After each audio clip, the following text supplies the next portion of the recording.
estas sensaciones pudiéramos describir de desesperación, donde el hecho de no poder inhalar aire, no poder respirar naturalmente, pues pueda deberse a un sinfín de situaciones? Lo cierto es que en qué momentos estas pueden deberse a un aviso de un inicio de una infección respiratoria, por ejemplo, producida por los virus que ya pululan en el ambiente de por sí y que se complican aún más en toda esta época donde inician las lluvias. Hoy está con nosotros el doctor en epidemiología y pediatra, el doctor Enrique Sanguila, a quien le damos la bienvenida. Doctor, muy buenos días. Buenos días, muchas gracias. Muchísimas gracias por compartir esta mañana con nosotros, doctor. Doctor, si hablemos de niños, hablemos de jóvenes o de adultos, el hecho, digamos, de que tengan problemas para respirar, los síntomas o la manera en que esto se dé, depende de las causas o generalmente serían similares. Bueno, básicamente, como usted puede imaginarse, hay una enorme cantidad de causas de dificultad respiratoria. Por supuesto, varía, depende del grupo etario. No es lo mismo la causa de dificultad respiratoria de un recién nacido que de un lactante, que de un escolar, preescolar, adolescentes, adultos o adultos mayores. Hay infinidad de enfermedades que pueden causarlas. Sin embargo, la sintomatología puede ser similar para poder, digamos, descubrir o indagar con más certeza, digamos, cuál es la causa. Hay que hacer, como siempre en medicina, pues una historia clínica, conocer los antecedentes del paciente, también un examen físico y muchas veces, lógicamente, exámenes de gabinete como radiografías, a veces otros estudios más, digamos, más complejos, o exámenes de laboratorio donde uno puede decidir si el paciente está enfrentándose a un proceso, por ejemplo, de broncoespasmo, una crisis de broncoespasmo en pacientes ya conocidos asmáticos o que están debutando, digámoslo así, como asmáticos, o pacientes que tienen otras patologías que pueden producirle la dificultad respiratoria. Ahora, doctor, durante el reposo, ¿puede esto, digamos, afectar o aumentar la frecuencia respiratoria? Bueno, normalmente, si una persona está en reposo es menos frecuente, menos probable que tenga dificultad respiratoria. Sin embargo, por ejemplo, si es un niño o un paciente, incluso adulto, que se presenta con un cuadro respiratorio o cardiorrespiratorio, podría presentar súbitamente un cuadro, un cuadro clínico de dificultad respiratoria. Ahora, ¿por qué la gente describe, doctor, cuando tiene altas temperaturas, donde tiene fiebre, respira como más agitado ¿verdad? Hay un cambio, digamos, en la respiración.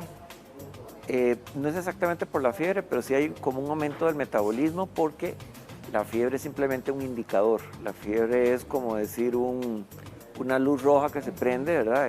Donde el cuerpo está tratando de defenderse y no hay que tratar la fiebre per se, o sea, no hay que tratar de bajar la fiebre, sino ver cuál es la causa, cuál es el detonante.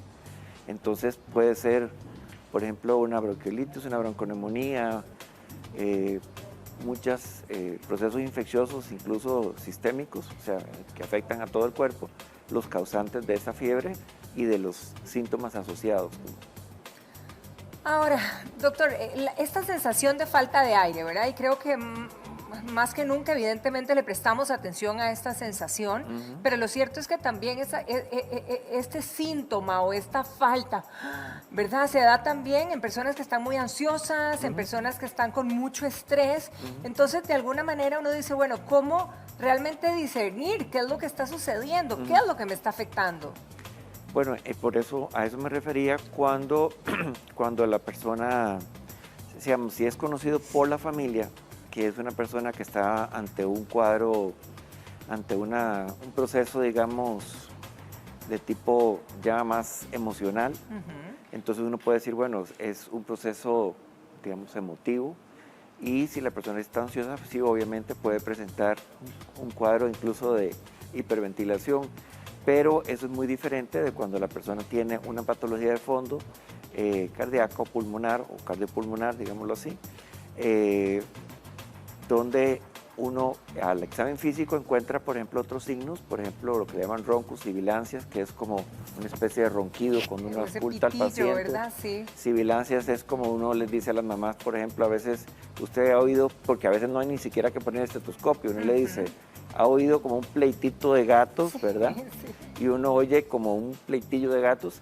Y más allá que eso, a veces incluso a la inspección, o sea, no es necesario llegar a la auscultación para darse cuenta que el paciente está con taquipnea, que es respiración rápida, con, como mencionaba ahora el otro colega, lo que es tiraje intercostal, o sea, se hunden las costillas cuando respira, subcostal, supraesternal, o sea, se forma un huequito, o sea, no es el movimiento normal, sino que se forman así como surcos, ¿verdad?, entre las costillas, debajo de las costillas, supraesternal.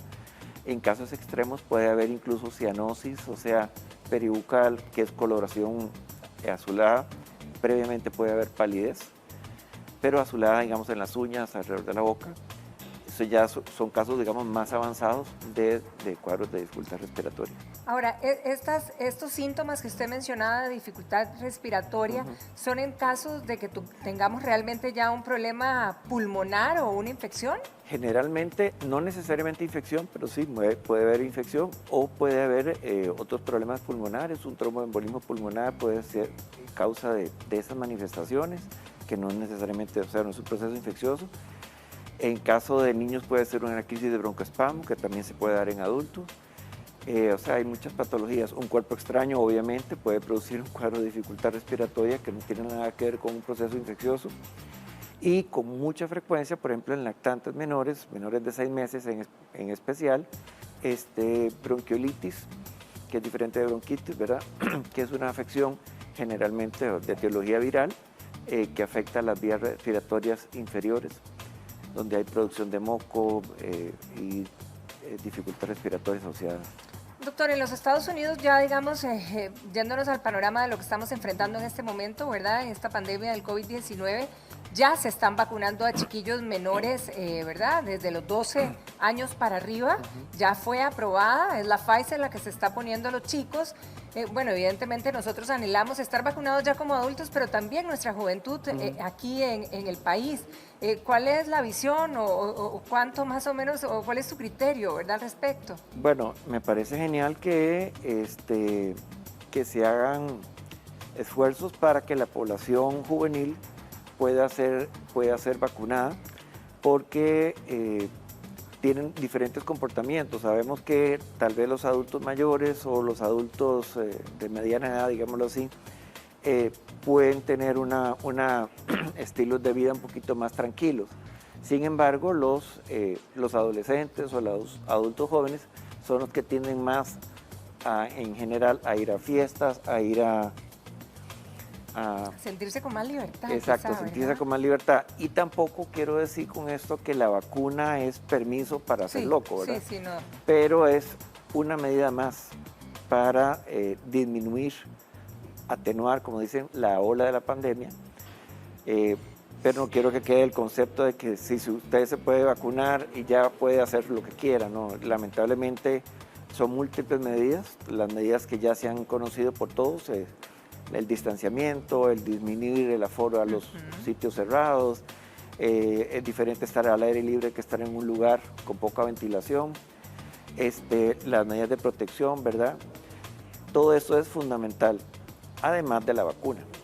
Sí, claramente se ha manifestado que la vacuna nos protege entre un 90, 95 y pico % de no contagiarnos, pero podemos contagiarnos, por eso hay que realmente seguir cuidándonos. En el caso de los pequeños, por ejemplo, ¿cómo la vacuna viene a proteger, verdad, sus pulmones, su organismo, en una probable entrada del virus, doctor?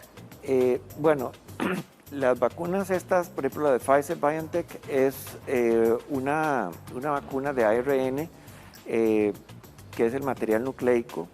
Lo que hace es inyectarle al paciente un fragmento, es decir, de la corona del virus. El virus es, bueno, estamos hablando a nivel molecular.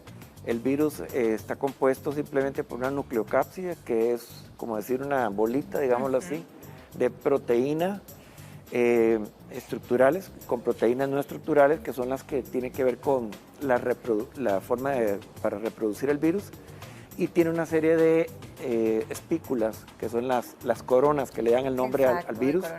Entonces, lo que le pone la vacuna es, por así decirlo, las espículas, Eso hace que la persona no se enferme, lógicamente, que es lo que se persigue, pero genere anticuerpos contra estas espículas y entonces protege a la persona de la infección en el caso que ya se ha expuesto al virus. ¿Que sucedería entonces lo mismo que hemos hablado con los adultos, que de infectarnos la enfermedad pudiera ser mucho más leve, doctor? Exacto. De hecho, bueno, además de lo que uno puede oír o leer, exacto, también yo he visto, o sea, en la práctica cotidiana, personas que han enfermado, se han vacunado y han vuelto a enfermar.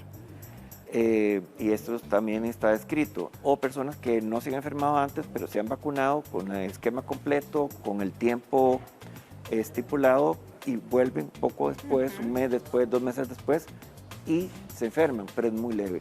Ahora, doctor, en esta época del año donde empiezan las lluvias, hay la percepción de que a lo mejor si me resfrío, si los chiquillos se resfrían, bueno, hablemos de la cantidad de alérgicos que tenemos en el país también, sobre todo en el caso de los niños, que adquieran cualquier virus. Olvidémonos por un momento del COVID-19, pero el hecho de estar con algunos de esos virus pueda hacerlos más propensos a contraer el COVID-19 o no hay relación alguna.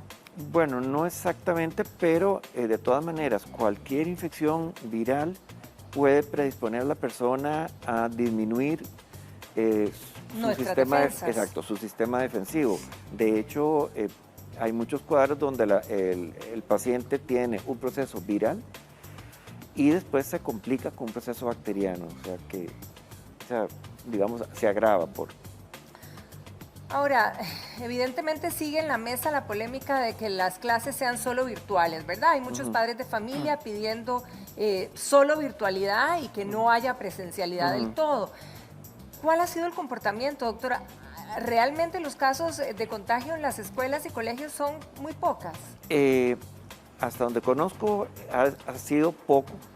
Las escuelas o los colegios donde he tenido información han tomado medidas bastante drásticas.